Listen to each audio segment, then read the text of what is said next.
Colleagues, I would like to present for the problem of LENR problem, not typical problem. It is a distant realization of distant LENR by the using of temperature wave. What is the problem? Well known, the problem energy transfer without loss over the long distance is very important, of course.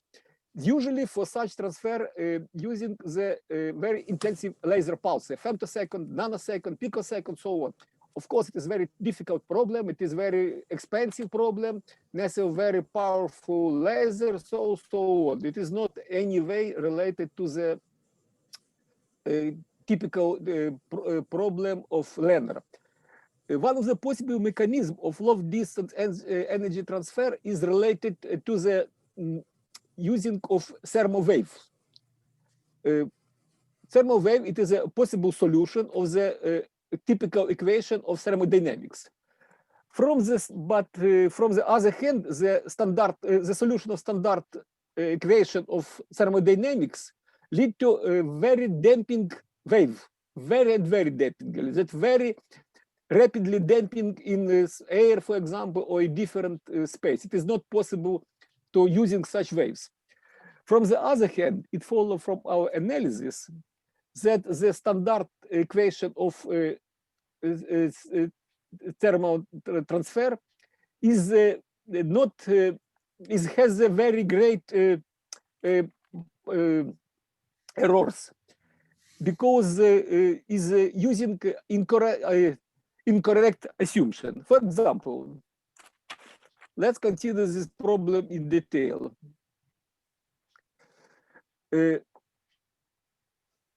If for creation of typical equation of temperature or thermal energy transfer using two basic equations.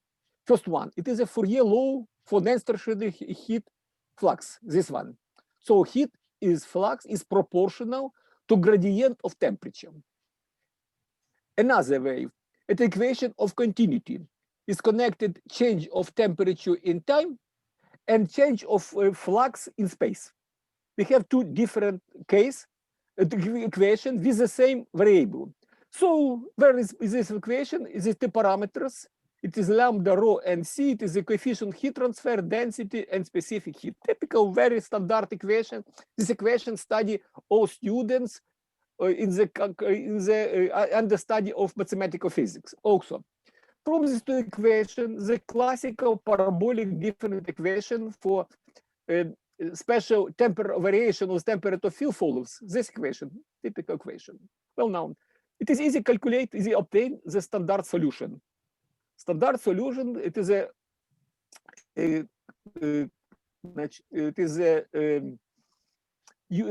combination of two colliding plane waves, one wave in one direction and another wave. And also very interesting, in such waves, the coefficient of absorption, of damping coefficient, and wave number k, it is the same value,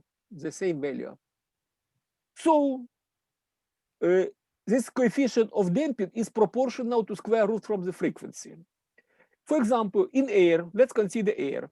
If we're using the parameters of air, all parameters, and for example, for high frequency, for example, 80 megahertz, the coefficient of damping in 10 power 4 centimeter power minus 1. So such thermal wave with such high frequency, damping on the distance about 1 or 2 microns only. So it is absolutely impossible using such wave for transfer of energy on a long distance. This basic equations, two equations, this and following this resulting equation based on the idea that the both processes, there are two both processes, process of formation of temperature flux as a result of gradient temperature, and changing temperature as a result of presence of flux is connected with the same time. You can see time t and t, but it is absolutely incorrect, because temperature, it is not typical energy. temperature, it is a result of averaging of thermal action over the such volume. So for formation of such some temperature, necessary sometimes time of relaxation. If we using the process that's very slowly changing in time, it is okay, because such relaxation is very small. For example, for air, such relaxation typical value at about 10 nanoseconds only. If we have very slowly changing temperature wave, so it is absolutely correct equation. But if we have using the fast processes with high frequency, it is absolutely incorrect. So let's consider such idea. Professor Wysocki, just if I may interrupt, if you can, as this talk is probably uploaded and most of them have heard it, yes, it's optimal if you can use the time for discussion. So if you can summarize, yes, complete right, your right. summary, we can use the rest of the time for discussion. Yes, Thank I you. understand. I would like to only inform you of in introduction in the problem. What is the problem and solution? So, in fact, we need using in both equation special time delay, because that is difference in time between moving of thermal flux and the process of formation of such temperature. So, if we using such changing equation, we have the different, principally different equation thermoconductivity, and lead to the absolutely different solution. Solution also contains from two to colliding thermal wave. But in this case, we can see the wave number and coefficient observed is different. So it is possible search such a condition where the coefficient of damping equal to 0, but the coefficient wave number it will be a real value. So it follows from analysis of such equation that if we have using frequency with such value, frequency is proportional to the proportional time of relaxation power -1.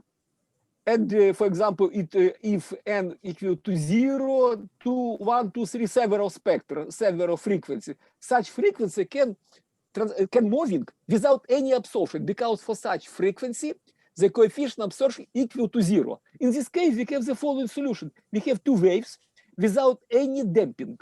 So such minimal frequency for air depends from viscosity, temperature, density of air, contents of air, different parameters. A typical is from interval from 70 up to 90 megahertz. It is minimal frequency. And also next frequency. In water, of course, frequency will be absolutely different. In water, it's about minimal frequency is 100 gigahertz. In metal, semiconductors is about from 10 up to 50 terahertz, very high frequency. So very interesting also for process. The velocity of such wave is very small. It is a formula for calculation of such velocity. Velocity of such wave on the such minimal frequency z, it's about only several tenths meter per second. 50, 40, 30 meters. So it is very slowly waves that moving for a very long distance and can transfer the energy, and also possible using such wave for distant action, because such wave traveling without absorption in air. So very interesting the process of interaction of such waves, the thermal waves. It is easy to calculate using such wave equation the coefficient of reflection of such wave from on the different body. For example, body between air and metal. It's described with such formulas, such parameters. For example, if you have body between air and steel with typical parameters, coefficient of reflection, if we have the polished surface, coefficient is very close to 100%, 0.9999. But if we have not unpolished surface, where is the presence of transition layer on the surface, the size of such transition is approximately equal to wavelengths of such wave, and less about several microns. There will be very intensive increasing the coefficient of transparency and suppression of coefficient of transition. So it is possible passing of energy from source of such wave to such target, and target may be LENR active target, for example, deuterium titanium, for example, different. And also, what is the action of such wave? Under interaction of such thermal wave with surface, we have the process of periodically heating and cooling of surface. It leads to generation of acoustic wave and formation of shocking wave. It's such shocking wave traveling in the volume of such target and act on the potential place where there is, for example, deuterium nucleus. So what is the method of formation of such wave? Of course, most interesting method, it is using the periodic heating. For example, using the modulated laser beam, for example. If we have the laser beam modulated on the optimal surface and acting such laser beam on the surface of initial source, we have the periodic heating and cooling with frequency, with such frequency about 80 megahertz, for example. And it's such, in this case, it's possible, this such periodic heating lead to periodical formation of such wave, the traveling in the space. But it is, of course, it is not simple method, of course, possible, of course, but more simple method is the following that we use it in our experiment. We have using, it's possible, very short, short thermal action. For example, using for cavitation bubbles, cavitation waves. During the process of cavitation, formation of short, small shocking wave traveling in the target, and after internal reflection of shocking wave from the body between, for example, target, initial target and air, the process of periodical heating of surface take place. It's lead to generation of thermal waves. Such method we use it in our experiments. And also, for example, it is very, very simple system. You can see it is a water jet. Sasuke, maybe to have more time for discussion, maybe you can summarize it quickly so that we'll have more time for discussion. Yes, it is your solution, because I think it is more interesting if you describe in detail main ideology, because that's ideology not present in my slides. For your solution. So it is very simple, very simple. It is cavitation chamber, water jet. It is a process of cavitation because there is water jet in the high pressure. It is a cavitation free water jet, formation cavitation bubbles, action cavitation bubbles on this target. Target is approximately here, this, and also formation of shocking wave inside target, and on the external surface of the target, formation of periodical heating and formation of thermal waves. It is a distant thermal wave, and we measured or used such wave on long distance. For example, in this case, it is what is the method of detecting? Very simple. Using acoustic detector. Using acoustic detector, very good detector for detecting these waves. Here is a spectrum of such waves on different distance. For example, 3 centimeters, 9 centimeters, 21 centimeters.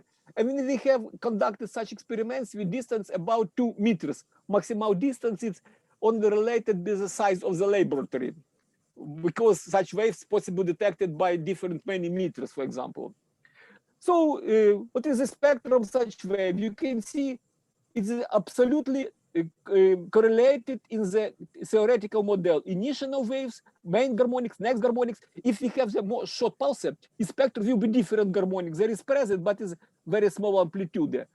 In fact, we're using very optimal method of cavitation, and we have generated thermal waves with frequency up to 2000 megahertz. Do you see? Thermal waves for long distance with frequency harmonics, periodical harmonics, on the frequency up to 2000 gigahertz. And also it is the only process of investigation of such wave. And next, we have the following. It is analyze the process of generation of thermal waves behind the remote screen.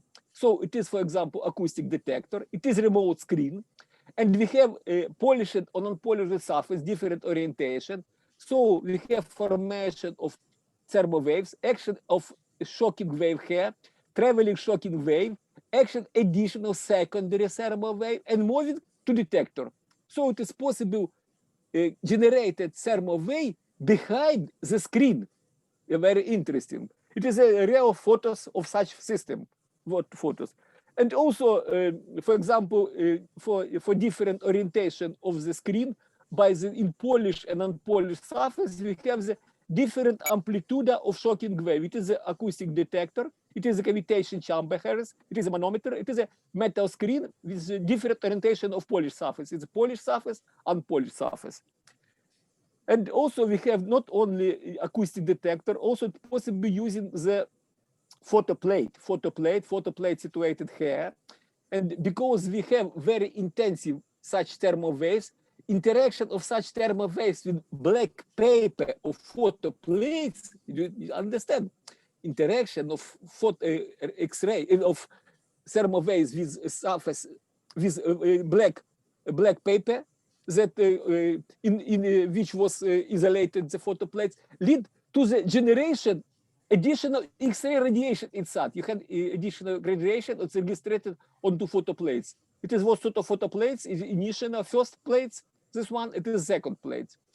And for one orientation and another one, you can see with different intensity of secondary X-ray radiation, very weak and very intensive. And also next step, of course, was analysis of using such distant thermal wave for simulation of LENR. For example, we have there is a titanium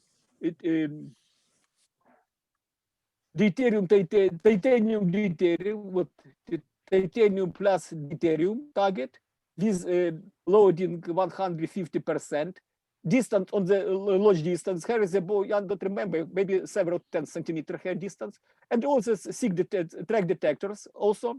And action of such wave lead to formation of shocking wave in the volume of such target, and action of such shocking wave on the deuterium that was loaded in such target lead to generation, to the simulation of the reaction. For example, you can see it is a track analysis, microscopic track analysis. You can see what the geometry is related to, axial geometry is related to the axial geometry of target. It is a control measurement using the alpha emitter.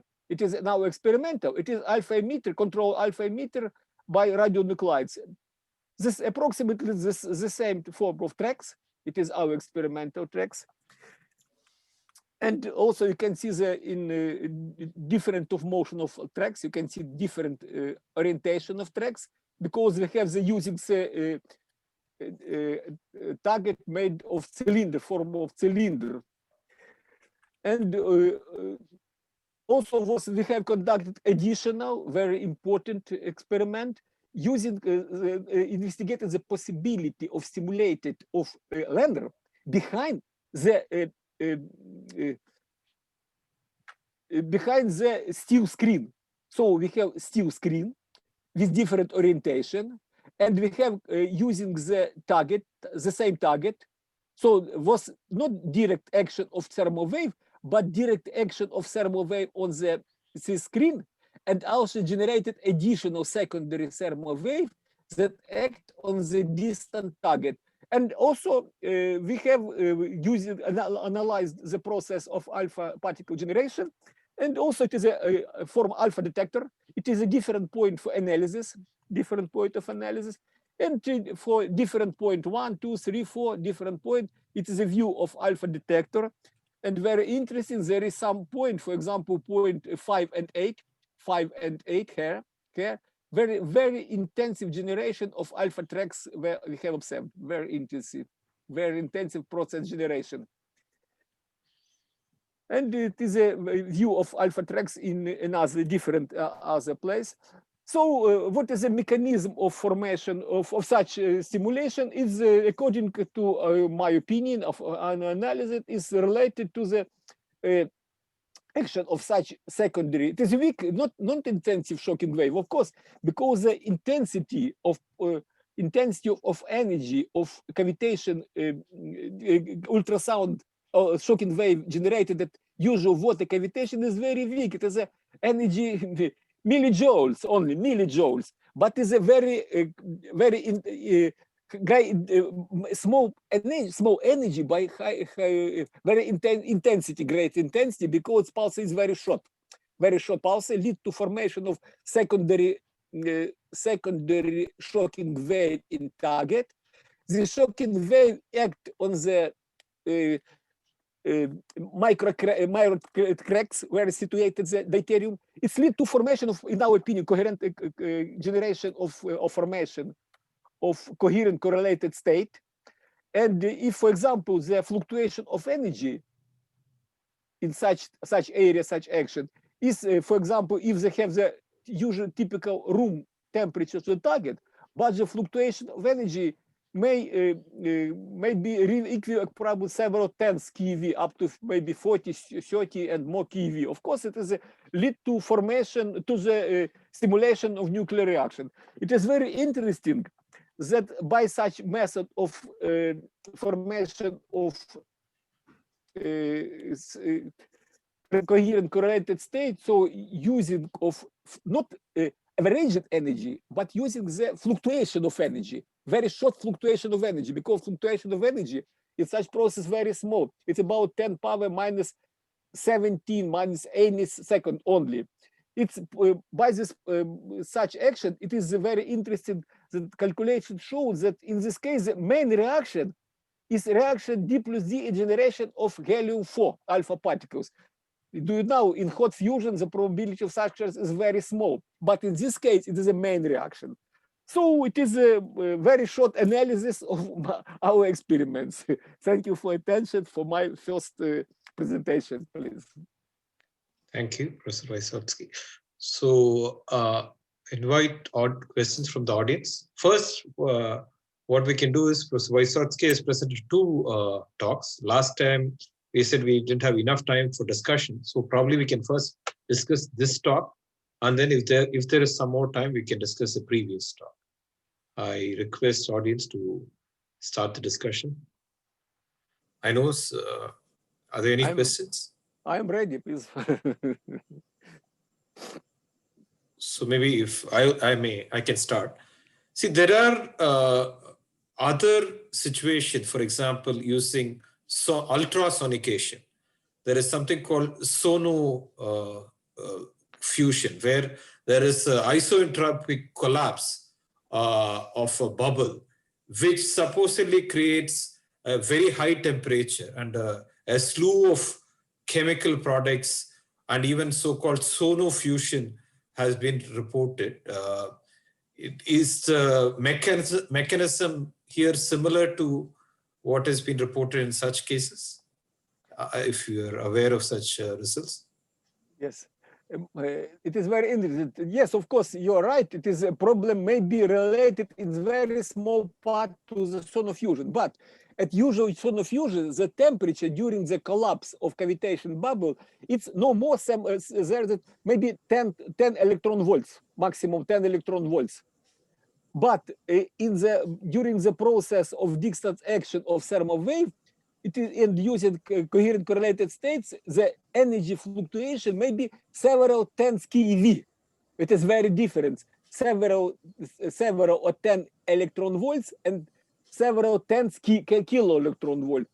It is my opinion, it is not any wave relation to sonofusion, because sonofusion takes place in cavitation chamber, but this reaction takes place with very long distance over the several screens, steel screens. The thickness of your steel screen about several millimeters. So it is, for example, you generation shocking wave in one room, but action in a room that in the absolutely different home for several kilometers, for example. It is a distant action, different process. So has there been attempts to measure what are the possible temperatures which have been observed in these cases? Yes, very interesting. What is the absolutely changing of temperature? I said all times that it's a temperature wave, temperature. In fact, temperature here is very small. Variation of temperature, no more than maybe several, maybe 100 degree, no more, 100 degree only. It is a not million degree, no. No, But just if I may pause here. See, here it is a very, it's a compressible fluid. I mean, it's like, yes, yes. So is that, how do we measure it? Is probably very crucial. The answer to this very crucial, how you are measuring the temperature, right? How is the temperature being measured here? I see.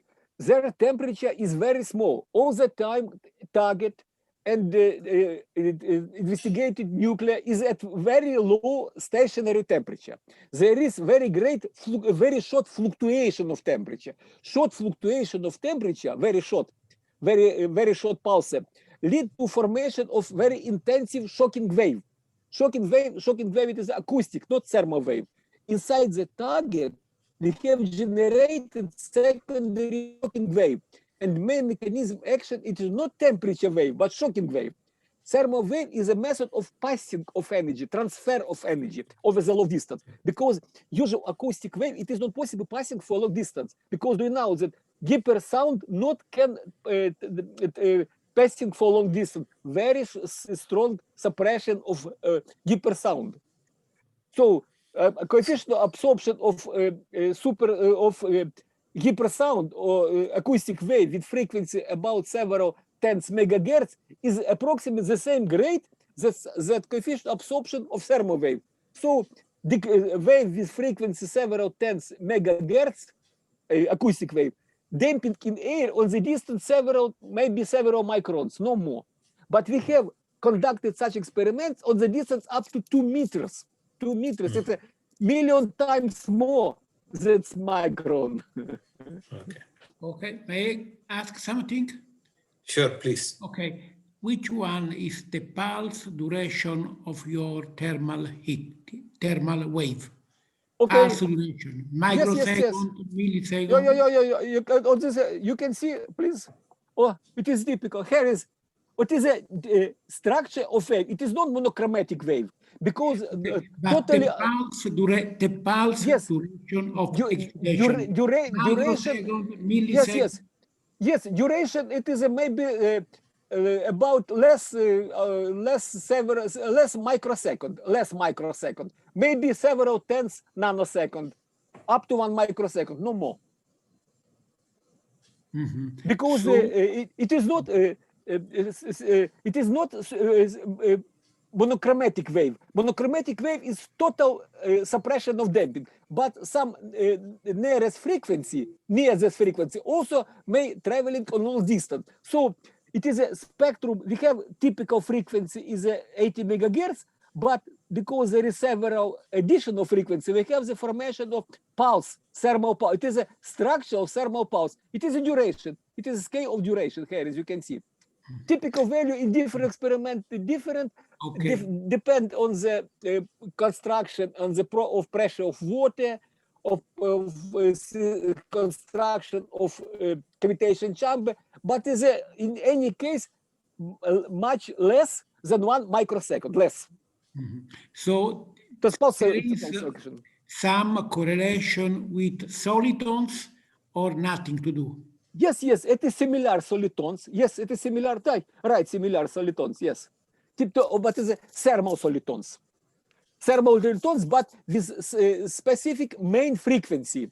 Not in usual soliton, not dependent from the frequency. But in this case, there is such soliton can exist only, just a moment.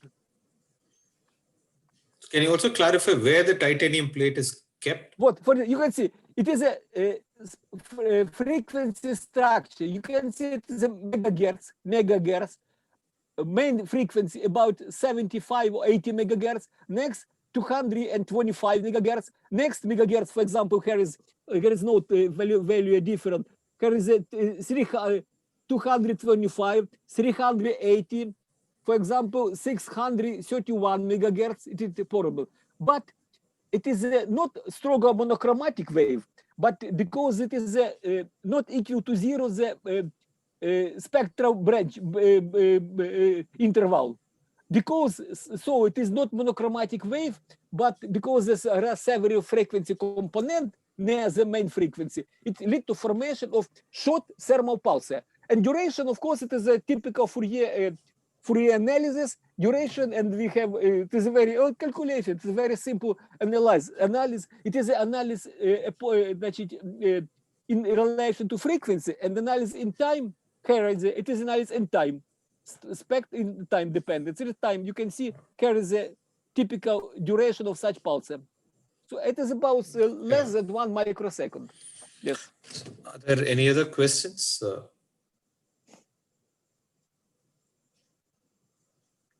This result is published in the Journal of Condensed Matter Nuclear Science in the last volume is published, and it shows that we have investigated such process during approximately 10 last year. It is very interesting because in this case the real temperature is low. It is directly related to the LENR. But so can you clarify where the titanium plate is kept? I mean, in your figure, is that where is the titanium plate? Where is it placed? Titanium, yes, titanium. Titanium plate. The target made the typical size about 1 centimeter, diameter 1 centimeter, and length approximately 1 centimeter also. With such loading by deuterium, 150%. So have you analyzed the transportation products on the titanium plate? We have not, now it is very difficult for us conduct the isotopic analysis of the surface. Unfortunately, we have not conducted. We have only investigated on the registered alpha particle by Streck detectors. Okay. Of course, we plan this to conduct such experiment. Of course, such analysis. Yes, right. Okay. So as we're running out of time, maybe we can take 2 minutes to discuss the previous talk. Are there any questions? In the Slack channel, there was a question from some students. I would invite students to ask some questions. Yeah, Ramkumar had a question. Yes, sir. So, Professor Wysocki, I had a question about in your previous paper, you discussed how the unstable potential was the reason for these coherent states, so that the LENR reactions are happening. Is there any way to create those unstable potentials in laboratory? In this case, we have the same process approximately. For example, we have such, for example, there's such description of such process. Just a moment. There is. Deuterium localized in the atomic space typical, for example, 1 point angstrom. The action of shocking wave lead to modulation of the size of such cracks. Modulation, increasing or decreasing of size. And also I have shown in my preview reports related to biology transmutation, and at modulation of size of potential well, increasing of decreasing phase. Of course, in any case, it was maybe fast decreasing or fast increasing. Lead to such process deformation, lead to mixing of the agent waves that are in the states of coherent superposition. Under such a mixing wave, the process of formation of coherent state takes place. Such coherent states existence not very long time, about 10 power minus 18 and 10 power minus 15 seconds, but during the constructive interference of different agent function, the process interference lead to generation of giant energy fluctuation. For example, here is a very simple calculation. For fast formation of such coefficient, such process, during such coefficient of coherent correlation, it is such process is possible is if we have calculated the process of deformation of potential well, it's lead to if we have, for example, coefficient equal to 0, so the fluctuation of energy will be less than 1 electron volt. It's a typical fluctuation in such potential well. But using such coefficient coherent, increasing 10 power 4 and power 2, so 10 power 8. So we have increased up to magnitude about several tens keV. It is an interference of agent function, constructive interference. and flip to the typical value, approximately very interesting, approximate similar process take place at generation of giant laser pulse in laser with modulated quality. We have the very weak average intensity of laser generation, but if we have the modulation of such changing modulation of quality of laser resonator, it lead to generation of very short and very intensive laser pulse. For example, if average laser intensity about several watt, but the intensity of giant pulse at such process maybe several gigawatts, for example. It is well known for expert in laser technology. There is the same process. It is a process of constructive interference, different coherent agent waves that in the states of coherent superposition in potential hole. It is a direct result of quantum mechanical analysis. Well known for expert, of course. So thank you, sir. So in theories of chemical dynamics, normal chemical reactions are more well understood. Do you think these kinds of processes will accelerate those processes also, and we can get an indirect understanding of the underlying mechanism? Yes. By this method, it is possible not optimized only LENR, for example. Such method, of course, may be using for optimization of any reaction that take place with potential barrier. Of course, any chemical reaction, of course, it is a typical process. It is a pure quantum mechanical process. Has it been done? Like, I mean, has it been demonstrated in somewhere in terms of chemical reactions? Yes, of course. I think it's possible, of course, because of course, in nuclear physics, the magnitude of potential barrier up to 1 MeV. In chemical reaction, magnitude of potential barrier may be several electron volts. Of course, but less, or several tens electron volts. But of course, by this method, it's absolutely possible stimulated of chemical reaction. Of course, yes, right. Okay.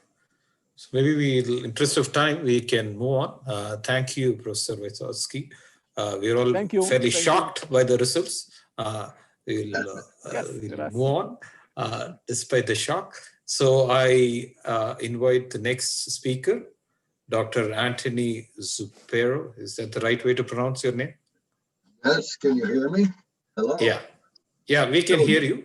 Please. Yes, okay. Yeah. Well, first, Vladimir Wysocki, this is, it's not the first time I've seen this, but each time I'm amazed. You observe it. This is not theory. It is observation. So it has high credibility. Would you, see, Raj, Paula, you are leading this discussion. What would you like me to do first? No, I'd like if you can summarize your talk in about 5 minutes. Then that will initiate discussions, I hope. I mean, the idea was people would have heard the talk and then they would come here just for the discussion. Okay. So I'm a professor, so I get disappointed with students if that's not done. But we are all, I hope people have heard the talk and come here, and so that maybe if you can just summarize in 5 minutes. Sure. Can you see my screen right now? Yeah. Okay. Yeah, we can. Well, the simplest starting point is that this was based entirely on a chemical counterpart. Okay. Back in the early 2000s at UC Berkeley, with support from Los Alamos National Lab, I convinced a somewhat skeptical professor to try to put not nickel and hydrogen, not palladium and deuterium, because I didn't know that had anything to do with the chemistry, but hydrogen and oxygen, or the professor said, no, too many degrees of freedom. Carbon monoxide and oxygen, or at UC Santa Barbara, nitrogen and oxygen barely bound. And the picture that I just described to you looks the same as if I had a nickel over here and a hydrogen over there. By the way, can you see my pointer? Yeah, we can see the pointer. Okay. Then, not too many days after saying, boy, the potential energy diagrams look the same, I wonder if they're the same. If you see a mass in a spring, you say, oh, simple harmonic oscillator. We see this pattern, you say, are they the same? So jumping out of the pattern was, this is a deuteron, this is a proton, and this is a muon. And so we modeled it that way. I show you, this is, for example, the same picture as if it were chemistry, okay? And as if it were chemistry, now this is the 5-minute summary, okay? In chemistry, one must know, it's quantum chemistry 101, like the simple harmonic oscillator, that two positives and a negative between them can actually be a very stable molecule known as H2 plus, and the electron is between the two positives. Something we don't often think about is that should collapse to zero. It should collapse because the net potential is negative. It should collapse, just like the hydrogen atom should collapse. So the students are taught that there is something called quantum kinetic energy of confinement.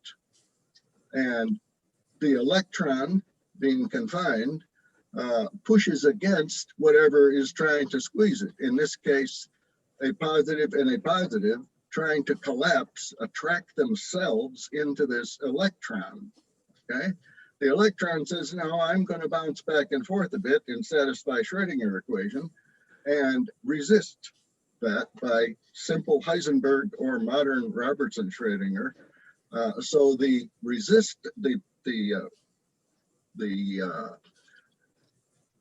forces or potentials keeping in our case here, a proton and a nickel from collapsing into each other with 6 MeV approximately, or a deuteron crashing, attracting itself towards that electron, with the palladium attracting itself towards that electron, give you 12 MeV.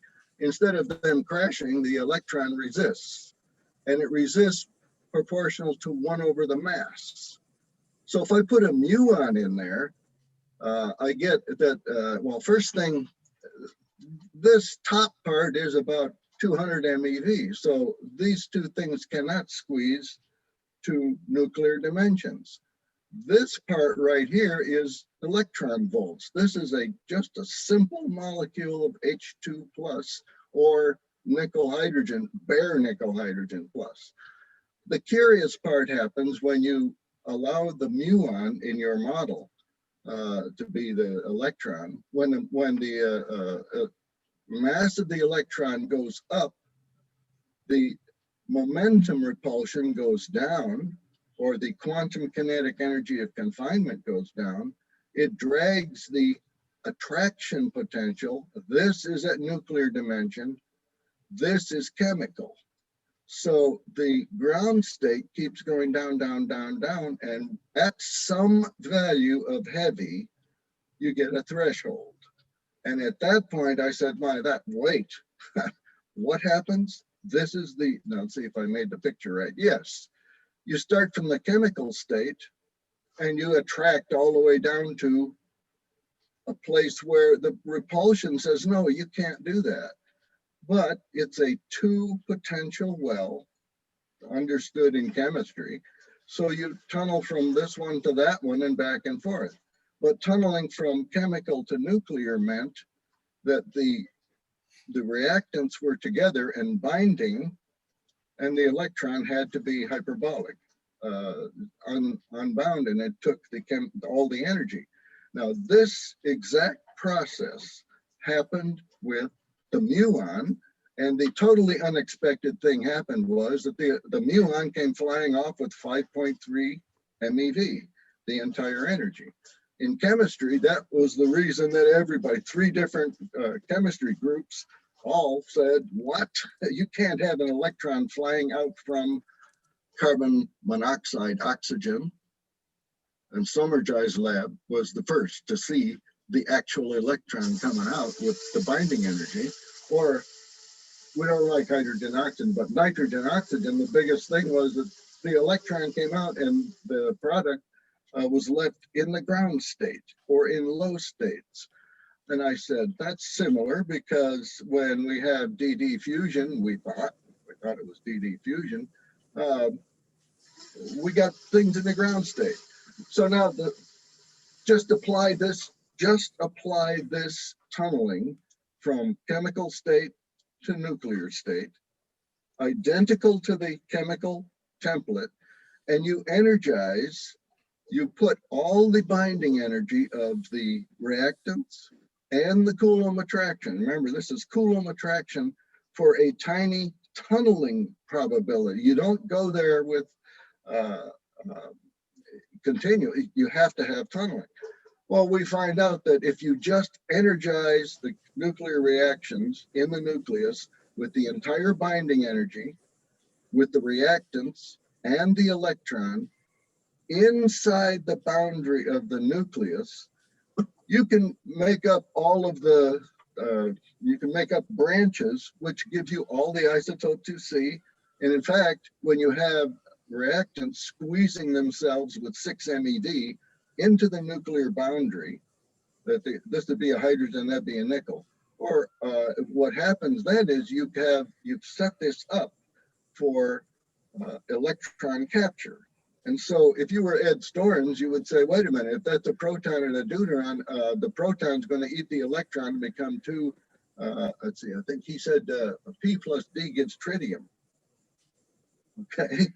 He said, wait, what happened? What happened to the proton? Well, the proton became a neutron. So what we ended up with were 2 branches. Here's the words of what I just said. Here's the chemistry, everything matches and the energy comes out. Here's the muon catalyzed fusion, exact same model. And here are what people see.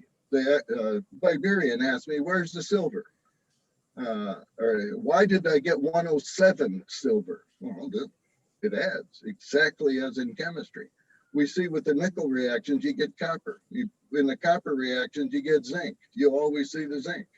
Okay, that was one branch. We saw another branch. The thing that Ewan Moore pointed out was it pairs, a pair of these. This is one reaction, that's the other. A pair of them, you get all of Iwamora's transmutations with 1 pair, 2 pair, 3 pair. Same thing with John Dash. He's not here anymore, but these are exactly what he saw. Savatimova and Karabut. She saw what caught my attention here was that she saw the predicted 55 iron, didn't realize it was the radioactive 55 iron. She saw the K alpha. The same thing, it's not just deuterium, happens with hydrogen. This is the curious one. When Bush and Eagleton were doing hydrogen and nickel electrolysis with rubidium carbonate as the electrolyte, strange thing happened. He puts it on his Geiger counter and there's a 3.5 day half-life decay. You know what? I don't know what it is, he says, but it has 3.5 day half-life. If you go to just look, well, what thing has a 3.5 day half-life and an atomic mass of 87? It's radioactive yttrium adding the pairs. So in summary, we were able to figure out, by making that one initial reaction that looks like muon catalyzed fusion, we're able to do that, predict all of these. The intermediate step was we know how to make a nuclear reactor in environment. And the reason was that in every single example of low energy nuclear reaction, we notice somebody is always adding a crystal momentum impulse into the crystallite that has short wavelength. And what does short mean? In the first Brillouin zone. Why the first Brillouin zone? Well, it's 2 pi over size, 2 pi over lambda is crystal momentum. And if it's of order a few atoms, then the size is in the first Brillouin zone. And what happens in the first Brillouin zone is near every inflection point, the effective mass goes up. So it was very simple. Go look at all these experiments, all of them, which took 5 or 10 years. Tom Dolan, my colleague, says, well, you spent your time well, because all I did was look at what you guys did, what the entire LENR was doing for 25 years. I started 5 to 8 years ago on that. And we notice every single time I can identify that the environment is the nuclear active environment. This is probably the summary. The nuclear active environment is when you, at the moment of a crystal momentum input, not a compression wave, but a momentum wave inside the first Brillouin zone, so that you overlap with your spectrum of crystal momentum, you overlap an inflection point, you create the heavy electrons.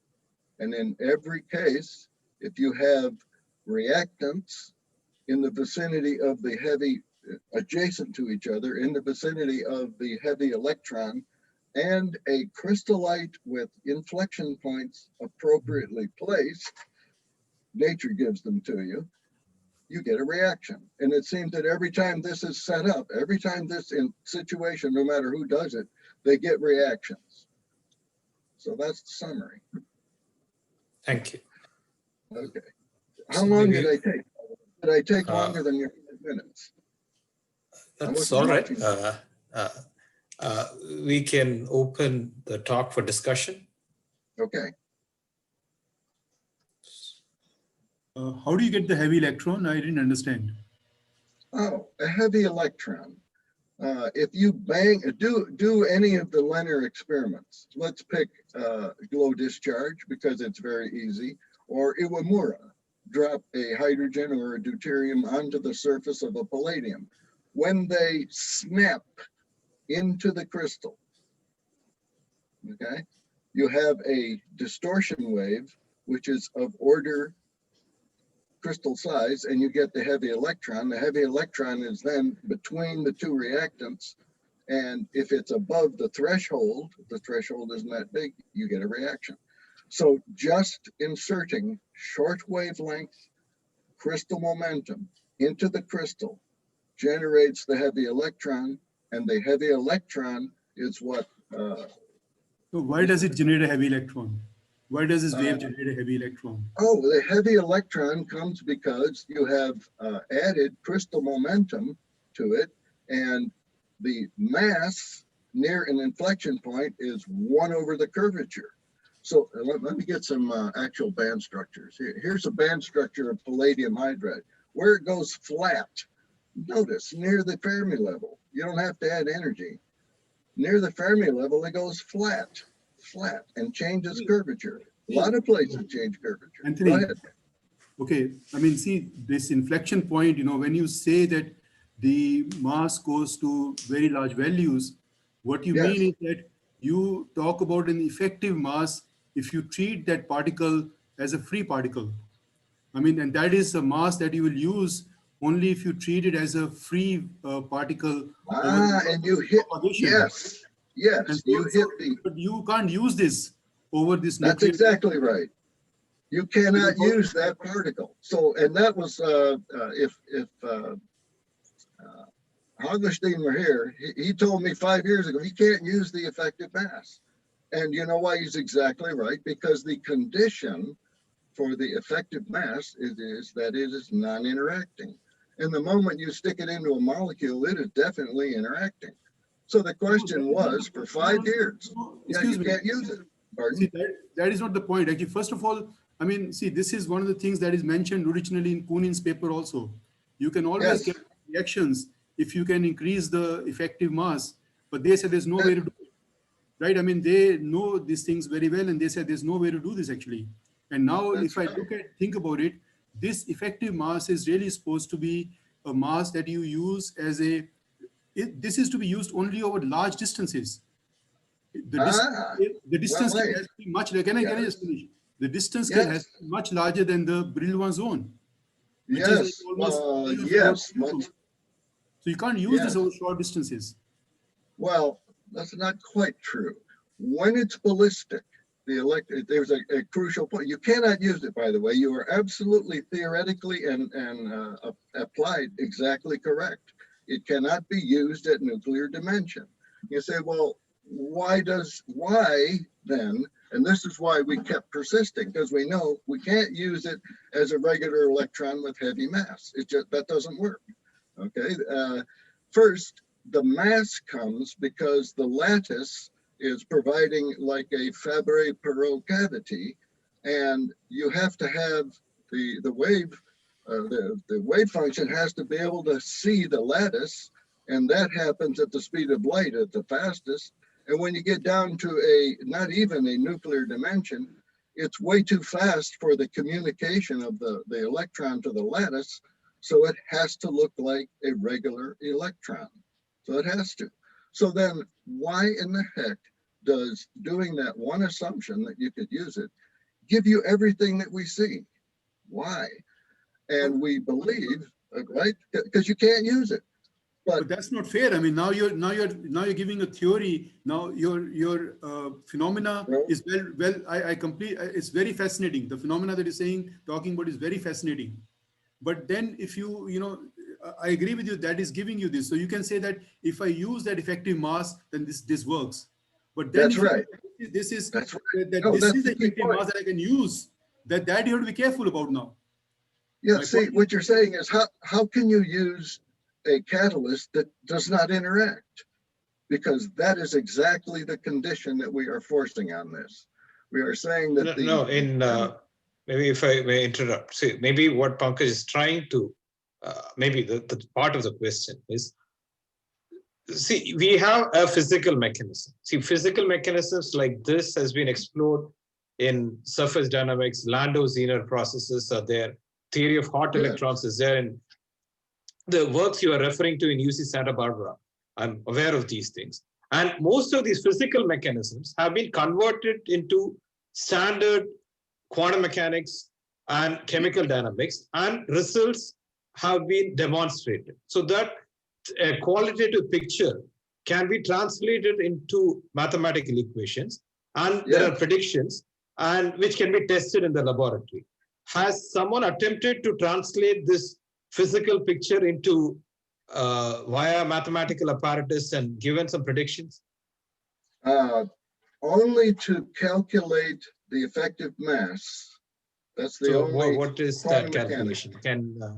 Can that be elaborated? Because what Pankaj is trying to say, I think, is we cannot suddenly use. I mean, the Kunin's short paper has some of these issues in the last few paragraphs, and Pankaj, you can re-emphasize those points. And there is a jump in we are picking up an effective mass which cannot be used, and if that is available, it can be. It can demonstrate the risk. He says in the paper that if we can use an effective mass which is 5 to 10 times the regular electron mass, then we can do it. But he says there's no way to do it. There's no way to get that effective mass. So I agree with you that you have a fascinating data, and then you can describe it in terms of an effective mass. Wonderful, very nice. I completely agree. But then if you say that I understand how the effective mass comes, then I'll disagree with that. Theoretically, I don't understand how the effective mass comes. That's the missing. That's the missing element. Well, then let me ask if. By the way, this was opposed because how could that happen? Let us suppose that the electron, the initial condition is the equilibrium condition in the lattice. And I have, let me just pick a picture, okay? The electron is between them in a lattice, but exactly at the equilibrium point. That's the starting point. Now, in a conductor, the expected value of the position of the electron is at the equilibrium. What is the equilibrium point? It means all forces are zero. So that means that this is for a very short time, this electron is non-interacting because all the forces are zero. It sees nothing around it. And so these simply collapse into it. And quantum mechanics tells you really easily, quickly, how could that happen? And it tells you, it just says that the collapse happens before the electron moves off the equilibrium point. And the threshold of these things take time, and they take time to collapse. And the quantum mechanics, it comes straight out of the Robertson-Schrödinger equation that the chemical students are all taught. It says, we don't have it here. We put it on the archive, and we published it in Biberian's Journal. It's a 2-line or 5-line derivation of the situation where it starts at the equilibrium point. And but that statement is not quantum mechanics. That it starts at you can do that one pretty close. And what happens pretty quickly, what happens is you get a failure when the size gets down to, and now the criteria is too fast for the wave function to equilibrate with the lattice. You got an electron of mass 1. And so all we noticed is that, yeah, you can have it collapse until it gets to picometers, down to a order picometer, but then that's too fast to be heavy. And the electron then has an effective mass that is 1 single unit. But you were starting out close, and you can ask, if you start out close, meaning picometer, not femtometer, nucleus is femtometer. If you start out at picometer close, what is the wave function at the nucleus? And then, just like as if it were electron capture, it's not, but if it were, you do the same calculation, okay? So you ask, well, if you're close, but then you went normal, what's the wave function here at the, and that one is that second solution where you get the second well. It comes out very easy. I'm sorry, but this is very difficult to understand. It's, one has to maybe to really what we can, we can probably continue discussion offline. Sure. So are there any more questions on this talk? Probably not. A quick one. Yeah. Sure, please go on. Joe, hi.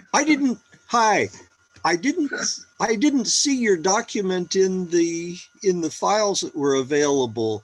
I'd like to read through it because you're presenting a whole lot of things at once, and is it written somewhere? Absolutely, in the Journal of Condensed Matter Nuclear Science. You asked Biberian. Now, where is this?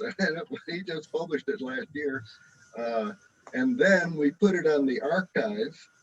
Okay, we put perhaps I get some help here. I could put the documents on somewhere, wherever. Where is there a place for me to put them here? Is there a place to put the documents in on the archive? I'm going to go back to quit sharing the. While he's searching, are there any other questions for on this particular talk? Well, there's only 3 of us here. No questions. No, there are many. No, there are a lot of people listening. There are a lot of people, yeah. Really? Well, if you go back to this, you have to ask, there is a fundamental thing which always comes up, and it is the crucial thing. You can't use the electron if it interacts. And if it doesn't interact, it has to be at a place where there are no forces on it. And that's the equilibrium condition. And when you start there, then you get the collapse. Okay. And that's So the maybe only we can take this discussion offline. If there are some more questions, or we can. May I? Yeah, please. Hello, Please go ahead. Francesco. So, according to your model, can you justify the difference in the Ivamur experiment about transmutation using hydrogen or deuterium? Oh, yes. With hydrogen, the effective mass you have to, the threshold is about 35. And with deuterium, it's about 10. So anytime you do an experiment where you have hydrogen and then you say, I'll do it with deuterium and then I'll do it with hydrogen. The reason you get less, the biggest reason is that it takes a lot heavier of electrons. So you have a lot smaller target in the Brillouin zone to hit to get close to the inflection point. Okay, so that's the difference between the hydrogen and the. Question possible? Pardon? What do you think if will be used tritium instead of deuterium? Your thinking. Okay, yeah, you say. Let me see if I understand it. What do I think about creating tritium? Is that it? Tritium instead of deuterium. How your model? What Yes. What this allows me to calculate is, or to postulate. Whoop, the screen went strange. What it allows me to calculate is you've got proton and electron coming together inside the nucleus with 6 MeV. Do you generate electron capture? You have 3 times more energy than what it takes to. You seem to be frozen. I think Dr. Rothwell was trying to show something. Maybe he can share the screen, and I think he was. Sorry about that. Trying to pick up his paper. I pushed the wrong button. I'm terribly sorry. Just now, Joe asked, how do you find your papers? And the answer is you go to leonardkenner.org. And maybe you can just share your screen. Yeah, all right, might as well. Since I interrupted you, I didn't mean to. No. I think you added more light. You're welcome. Yeah, you go right there to the library folder, right there. Oh yeah, there we go. And then you put in the name of the author right here in the second field. Yes, yes. There we are. There you go. And if you put it under all authors, you will see the one including where he's co-author.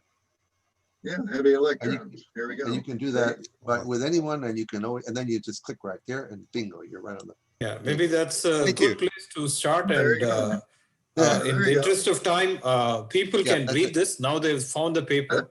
So maybe we can wrap up this particular talk and move to the last part if there is some general discussion. I mean, Professor Hagelstein messaged me privately saying he has to leave early.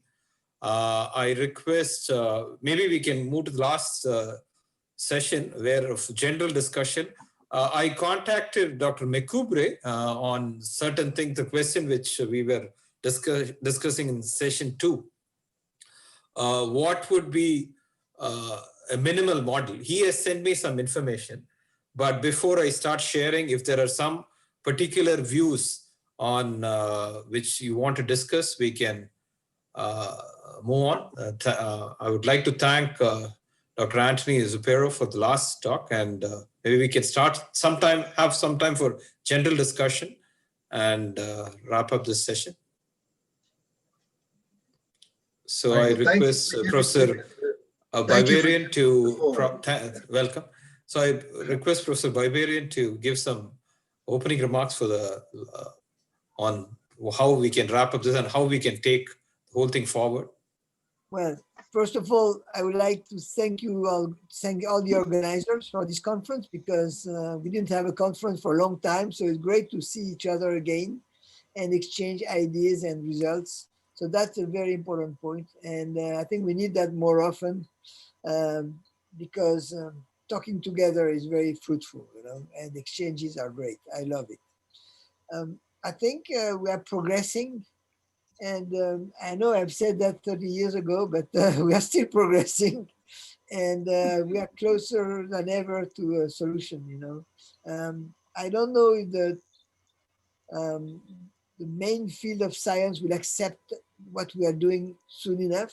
I'm really surprised they don't accept it, because we have published thousands of papers, and it's not like we're talking about astrology or something like that. We are showing experimental facts. So I'm surprised they don't look at it. But as I was saying yesterday, I think people are afraid of something like that, because if it is so good, they have to go into this field, and this new field is so difficult to, to use, to embrace, that people don't want to do it. You know, they have to start all over like young children. They have to learn everything again, and that's very hard and challenging. And we have to wait, unfortunately, that the older people die, so that the new one will be more open to the science. But that's coming soon, because we are all getting old, and I'm happy to see that our younger generation is coming. And soon, I mean, soon, I don't know, Jesus said that 2,000 years ago, so I don't know what soon means. Depends. Sometimes I explain my students what's small and what's large. There's not a definition of small and large. Depends, you have to relate it to something to know what it is. So we don't know, but I think we're progressing, and we're enjoying this path, because it's a path of discovery. When I read old books, you know, written at the beginning of 20th century, and people didn't know anything, you know, they were just in the same situation as we are now. They were measuring things, they didn't understand, they had no theory. They were thinking maybe this is it, this is that. We are in the same situation. So it's so great. I love it. You know, we are so lucky to be in that situation. We have to enjoy that, because imagine everybody is doing that. You know, I mean, we'll be lost in the group of millions of people doing that. So we are so lucky, we are so few. We can talk to each other and exchange. So that's what I wanted to say. Let's be optimistic. We have a good time. Thank May, you. may I add very something? good. Sure, please. Okay, so my very private opinion about why the reason because the big science don't take care to us is not completely true.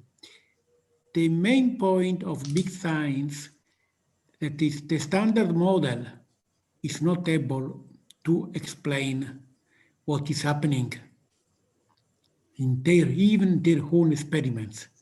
They are looking for a new physics, but never found. So in some way, they worry that we have put some needle about the new science that they don't want to accept. I think it's like a psychological aspect. They worry about us.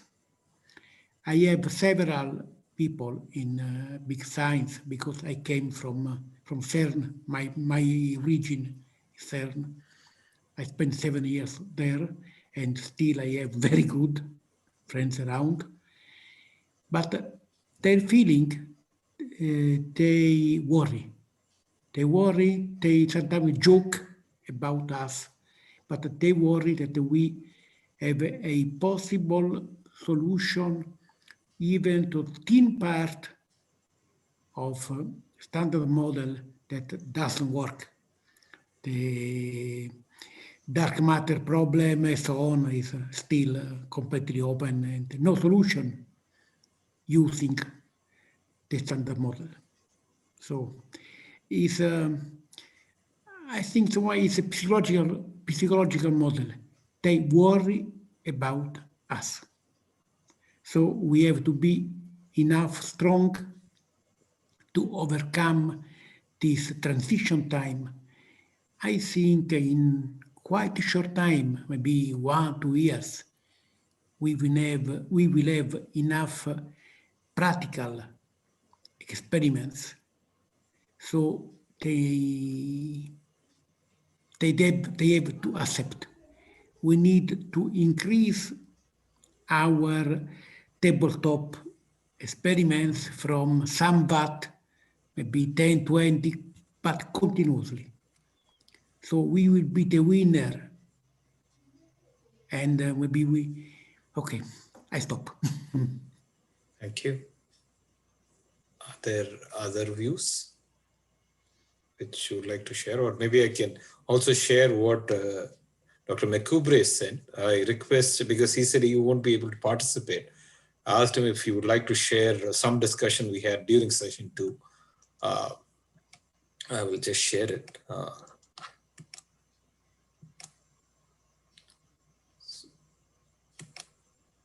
So is my screen visible? So the question which we were discussing in session 2 with him after his talk is, how can theory best help with the development of cold fusion, LENR, CMNS?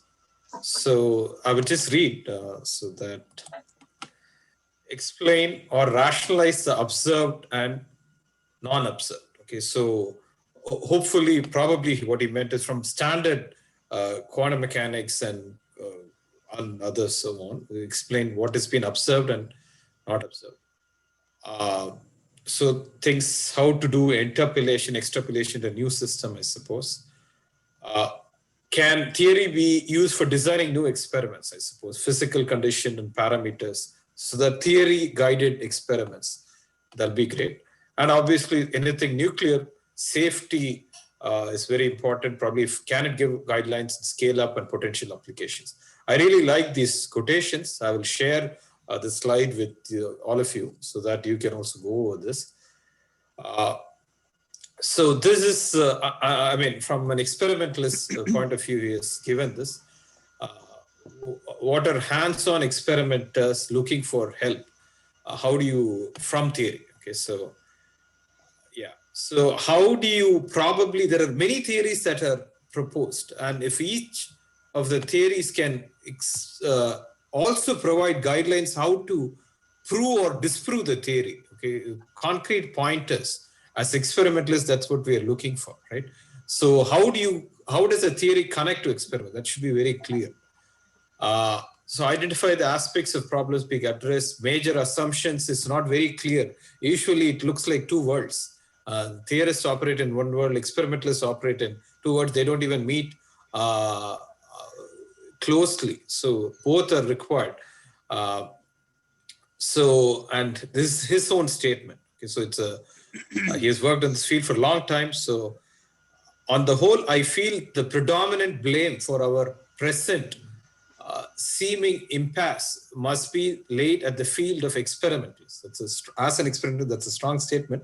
We simply have not performed sufficiently well characterized and monitored experiments to allow theorists to know comprehensively what are the input conditions and what are the output channels, with an upper limit specified for all potential output.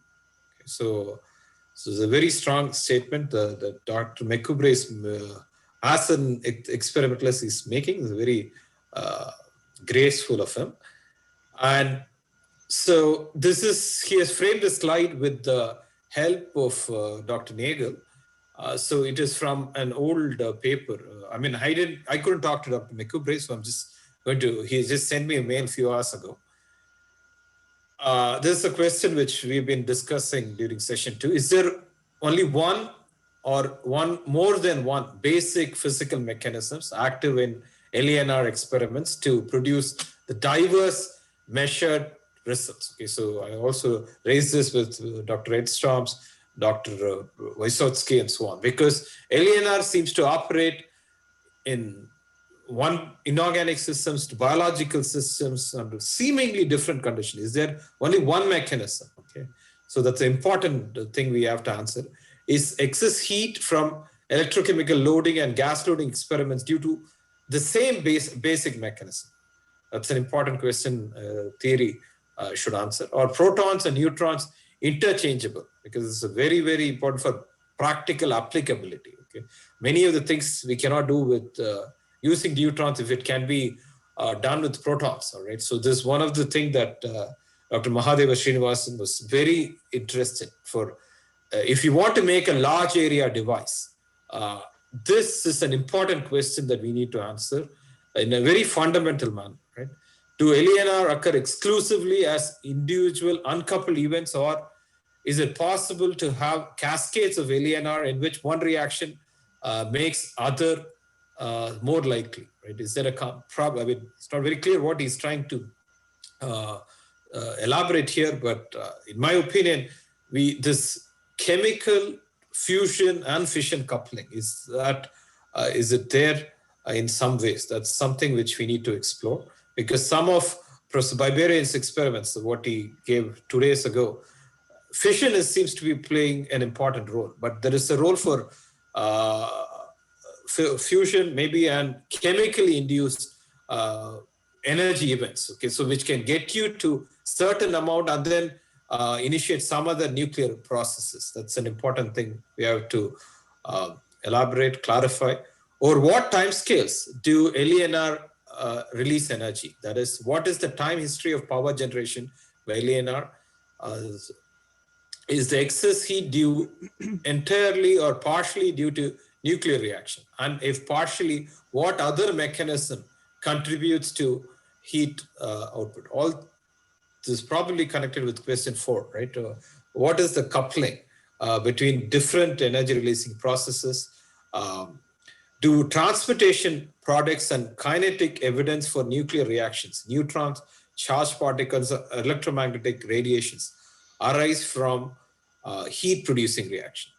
So this is a summary. This is made with the help of Dr. Nagel, which he has also sent the slide set to Dr. Nagel. So this is a very good summary slide. So I would request some comments. I mean, Professor Hagelstein just messaged me saying he has to leave early today.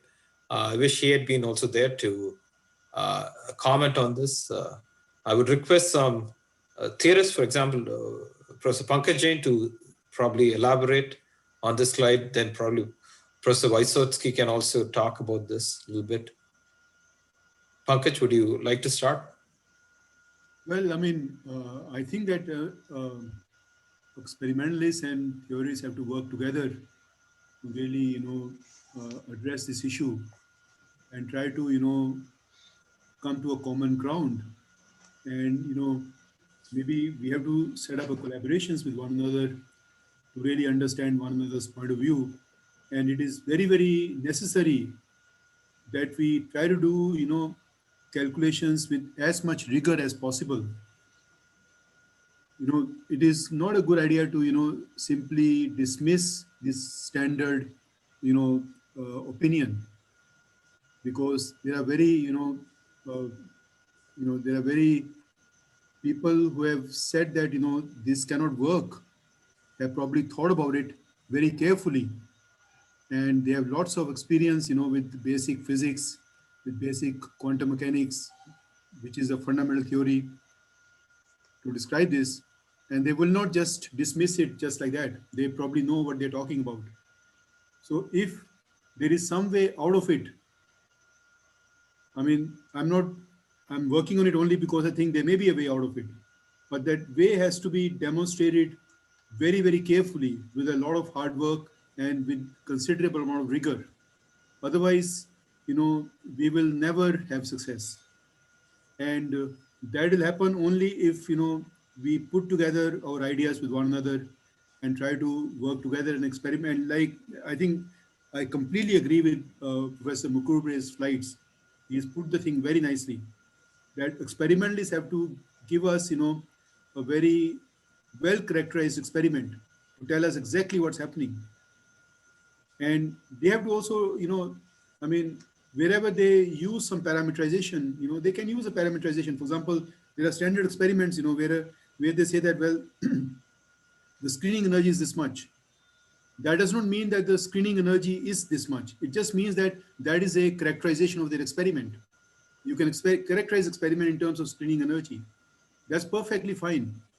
But how the screening energy comes about is something that a theoretician has to now explain, by careful calculations, careful analysis, and, at a level of rigor, which is there in, other, in fact, that's the whole thing.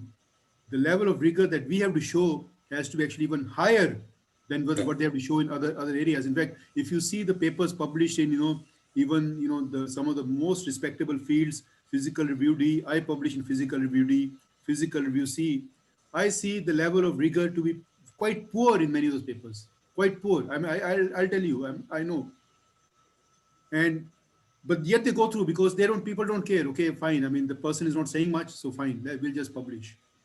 But for us, in order to and it's not just also about publishing. It's not a question of, I mean, many of us don't even care about publishing right now. Most of you are old, you're not even retired, you don't care about publishing. You want to find out the truth. I'm also into this to really get to the bottom of what's going on, and we will do that only if we impose on ourselves a very strict discipline that we have to really properly understand what's going on theoretically. And I mean, I think that for that, a good collaboration, good discussion, open discussion, where we realize what is fact and what is fiction is very important. So let me just stop here. Thank you. Very well thought out words. Thanks, Pankaj. I request Dr. Vysotsky to also opine.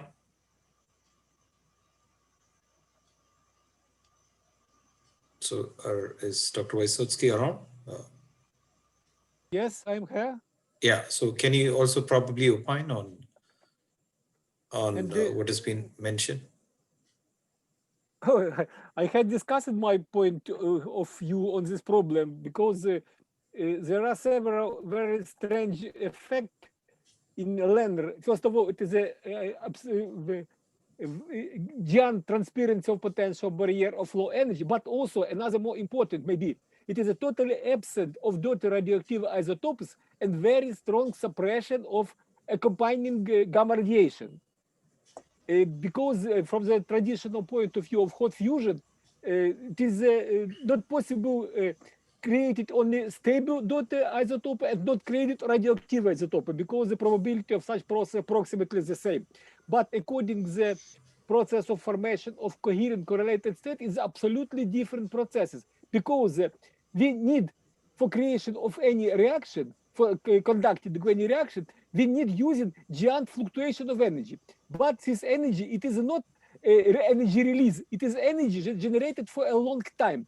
So such energy need to be returned in such time. So the reaction may be finished in very short time. But any radioactive dot isotope, it is isotope that return energy in very long time, in many seconds, yes, so on. So by this possible, I have published several articles in Journal of Experiments Theoretical Physics where I calculated and show this process. So difference following that LENR reaction on the basis of fluctuation of energy. In this case, it's absolutely impossible creation of radioactive isotope, daughter isotopes, because it's very interesting. And also, this method solving another problem, generation formation of large energy that's necessary for great transparency. And another way, it is a suppression of radioactive channel of decay, and also approximately total suppression of gamma decay, gamma channel of gamma radiation, because any gamma radiation is very accelerated. For example, electro-dipolar transition in minimal time of decay, it's about 10 minus 15 minus 14 seconds. But the duration of existence of giant fluctuation less by several order of magnitude. So for such method, the generation of gamma radiation or formation of radioactive daughter isotopes, it's approximately the same process. It's totally suppresses this process. So according for this point of view, it's of course it's only my point of view. I believe that such process very good describe all experiment what I know. Thank you. Thank you. So I request others also to opine. Rothwell has been doing exceptionally useful service for the community. I mean, because many times when my friends ask me, where do you find literature on that, I direct them to your website, and it's a great effort you're putting. Thanks for your service. Would you like to opine on things that are being discussed here? Well, not here, but I would like to ask people to look at my presentation, the last 5 minutes. or the slides where I show how to search for papers on the website. I'd like to mention that there's a program called EndNote, which you could get a free version of it for yourself. You can then download all of the files and add them to your papers or search through them with. You can find all kinds of things because all of the abstracts, for example, are indexed. You can look for an individual word. You can look for tritium. You can look for whatever you're looking for. You could make better use of the information I have uploaded by, excuse me, by making your own EndNote file. Should I show you what EndNote looks like? Are you? Yeah, I think it is there in your presentation. Yeah, I can show you the actual physical one, but you saw it in the presentation. Yeah. It's a very useful program, and you can use it to add the actual paper. Students, we use it often, and students are also aware of that. Every single paper at LENR Cantor plus 1,400 others in the index is in there in the EndNote format, so you can. It's very, very convenient. Okay. Very good. Thank you. Thank you. Thank you. Dr. Frank Gordon, Dr. Harper, would you like to add some more to what has been discussed? Sure. First of all, I want to say that I hope the organizers are keeping a list of lessons learned, because I think this is going to be, there are going to be a lot more conferences like this. It's going to have to be. That COVID, for one thing, and the cost of hosting conferences and traveling to get to them is another reason. And I think this conference has actually gone extremely well, and from my perspective, has been very, very beneficial. I don't have to unlearn a bunch of things because I'm a mechanical engineer, and that was 40 years ago. And in the intervening time, I was primarily a supervisor. So I don't have to unlearn nuclear physics in order to envision the fact that there might be other reactions going on. And Harper and I spent a lot of time talking about that. I would encourage the community to think more about that. Being a mechanical engineer, they say if the only tool you have is a hammer, then every problem looks like a nail. And so I'm inclined to look at what happens at the surface when you have the lattice vibrations. I know inside the bulk they talk about chain reactions, and you've got two palladiums and a hydrogen or a deuterium in the middle, and Mike Staker has done some interesting work talking about the excursion distance of some of the lighter, either hydrogen or deuterium. And I'm wondering, at the surface, does that really vibrate in that direction? Or as the palladiums come together, if you've got a little bit of asymmetry, which you will, because the equivalent in the sonar world is at the surface of interface between water and air, that's a pressure release surface. And I think we may have an analogous pressure release surface at the surface of the palladium hydrogen. And at that location, it seems to me that the hydrogen may actually vibrate perpendicular to the palladium. So they will be, their excursions will be out of the surface, if you will.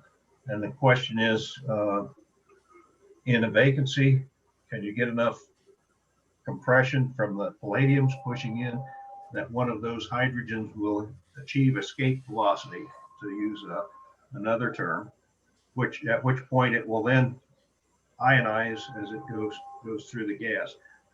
I'm an engineer, don't know anything about this. I don't know what religion in the nuclear science world I am challenging at this point, but I think we need to look at things like that. It could be that when Dr. Srinivasan said that we're 10 to the 6th or 10 to the 7th, too few neutrons, maybe actually we were exactly right on the number of neutrons, but there was something else happening. And I heard a little discussion about that a few minutes ago. So I think that would be worth looking into. I have to also say that since our presentation, I've had several emails. I know of more people that want to replicate. We've agreed we would try and put together instructions and a recipe for replication.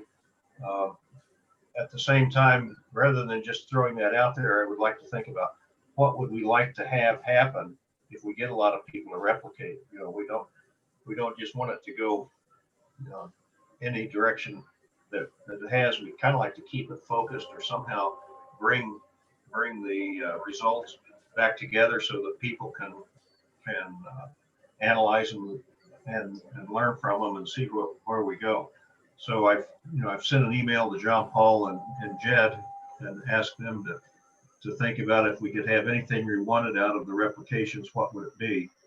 And so thinking that way, and I would welcome any input from the other members of the community. What would you like to see if we can replicate these experiments? What would you like to see the outcome be?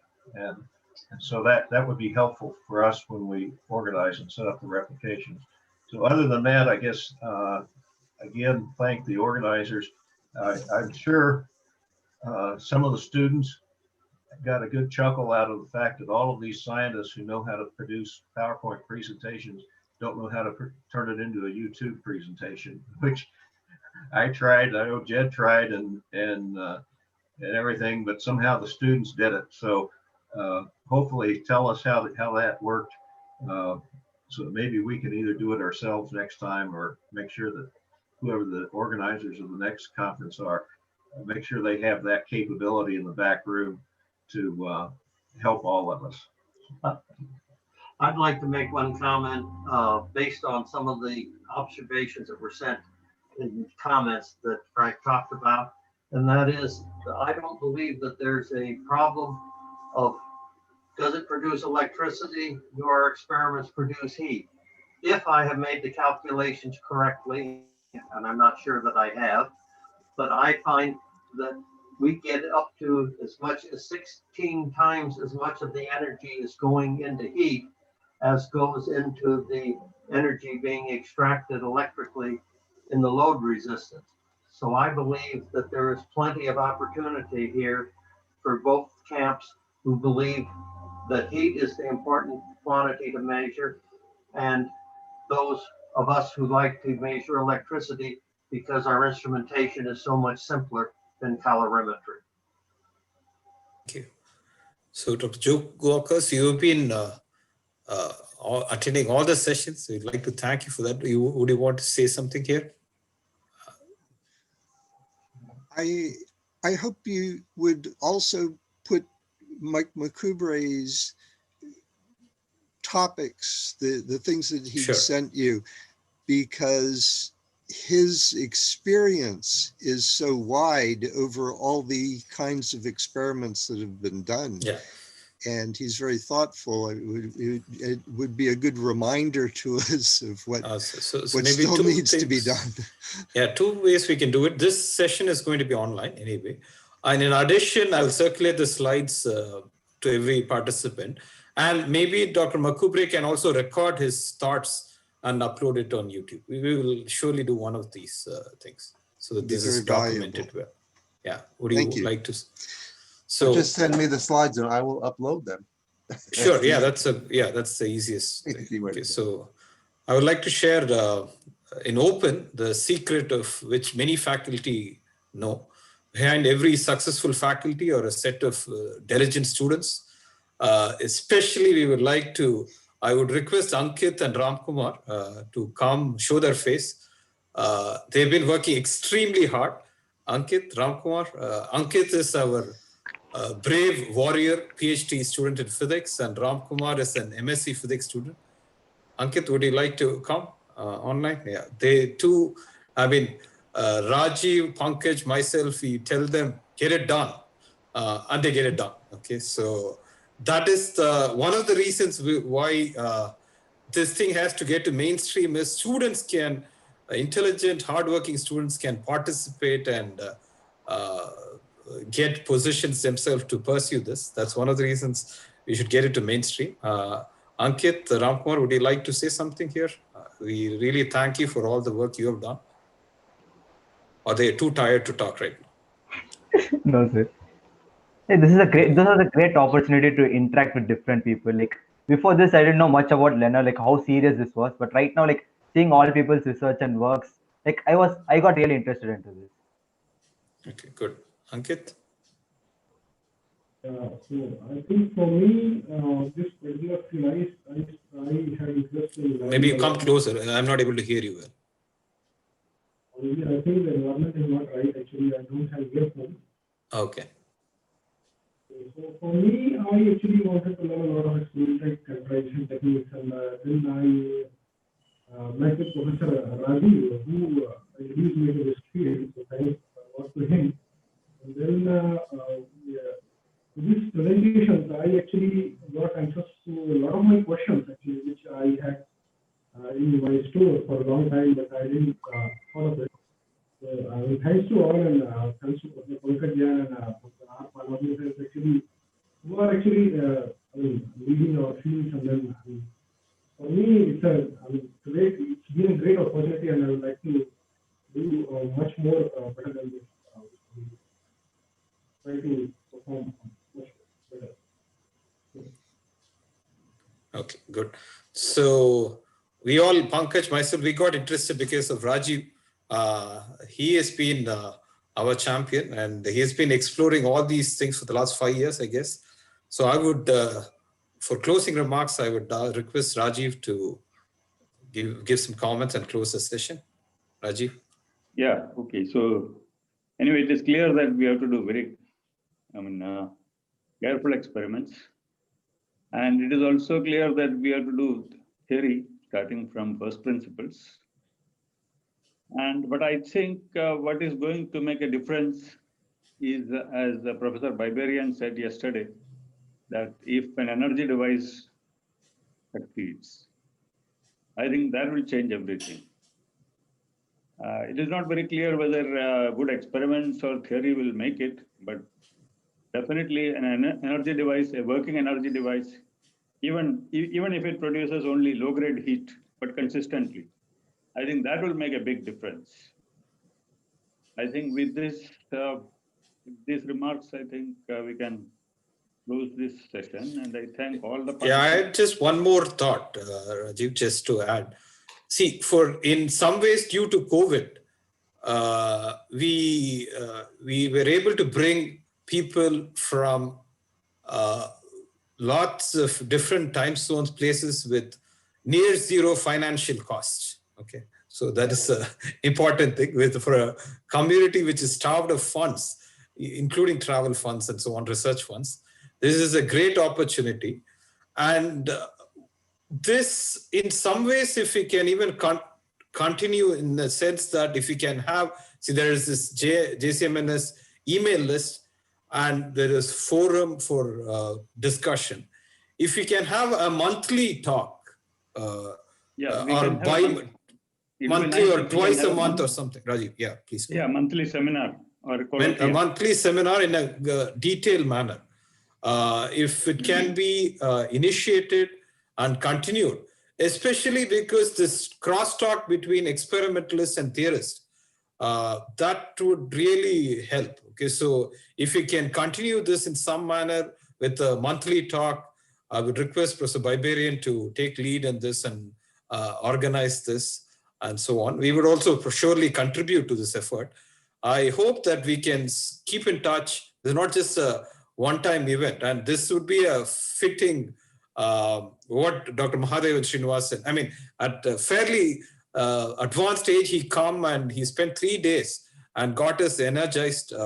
So this will be a fitting tribute to the work he has done. If we can continue this initiated interaction, that would be great. And that would also be great for the community. So I would request Dr. Biberian and others to think through this. And with that, Rajiv, I'm done. I'd like to make one brief comment about that. Sure. The internet will support a much more detailed information than you have uploaded so far. People have uploaded papers, that's very good, but you could upload spreadsheets, you could upload data in much more depth than you have up until now. And I think that would be a big help. Experimental results can be shared in much more depth than we've done so This is far. a very important point. I mean, I'm from a material science community, physical chemistry community. Their open data, because it helps in reproducibility, okay? In density function, calculated data, experimentally measured data. For example, some of the papers have supporting information which runs for 90 pages and so on. So this is an excellent suggestion. If we can even share experimentally measured data, that will help in reproducibility. So that's a very good suggestion. That's a great point. Yeah. Rajiv? Yeah, I agree. We should probably implement this monthly seminar. And then I think we can also share data and details of experiments and so on. May I say something about? Yeah, I'm sorry. Sure. Yeah, please go ahead. Yes. I mean, having a monthly seminar is too short. I mean, in 1 month, there's not that much progress happening. But I think that what's missing is sort of a university on cold fusion. Some like having classes on cold fusion. So maybe we could organize that the newcomers will learn what's happening so far. And we could have several people talking and giving sort of classes about their work and about the progress and everything. So that could be very helpful to everyone. Yeah, so monthly seminar is not like this group again talking. So if someone outside of this group, I mean, we are not aware, if they can be invited to give, I mean, Dr. Makubre listed so many people. I was not aware of these workers, people who are working. If they can give a talk, or we can have tutorial lectures. For example, certain calculation procedure, Dr. Hagelstein, Dr. Wysotsky and Pankaj Jain, they can illustrate that, or certain Makubre can probably elaborate on certain measurement procedures. That all these things will help. Some way, if we can continue this network form, we are already too few. It's very important that the few stay together and gain strength and strengthen each other's efforts. So we can discuss this further. Yeah. Okay. Yeah. If there are no more thoughts, we can probably, if Dr. Zupuro, do you want to say something or? Oh, yes. Thank you for the opportunity. I'll give you a short message from Los Alamos about 5 years ago. Okay, we presented this when we knew very little about it at Los Alamos. And Barry Charles said, they don't want energy. I said, what? They don't want energy. So when the more we say that we have an energy source, the more we scare people. And I said, what? He says they think that it's going to explode. And by gosh, he's right. Every time technical people come in with something, it ends up burning them. Okay. And that, I think, is a bit of our problem. So with Los Alamos, we took the approach, does a reaction exist? Well, today, but not 5 years ago, it's overwhelming that the reaction exists. And we ask, well, does it explode? Well, there are many people, several at least, Iberian is one of them, that observed it to explode. And you say, do we have a curve fitting model that tells us maybe we know how to make this work? Well, I got one curve fitting model. We just use the effective mass as a curve fit, okay? But we get back to Los Alamos, he says they don't want energy. And that is the issue. We're scaring people. Too bad for them. Yeah, so there are a few other participants who would like to say, Steve, Hari, there are 2 people who participated in this session. Do you want to add something? Hari? Yeah, okay. So if there are no more comments, can we wrap up? And thank you all for participating enthusiastically. And I hope we all meet again virtually or in person in time. And thank you. Rajiv, should we close? Yeah, I think we'll end it. Thank Yeah. you. Good night, good morning, good afternoon. Bye. Thank you. Okay, good night. Bye-bye. Very good. Bye-bye. Bye.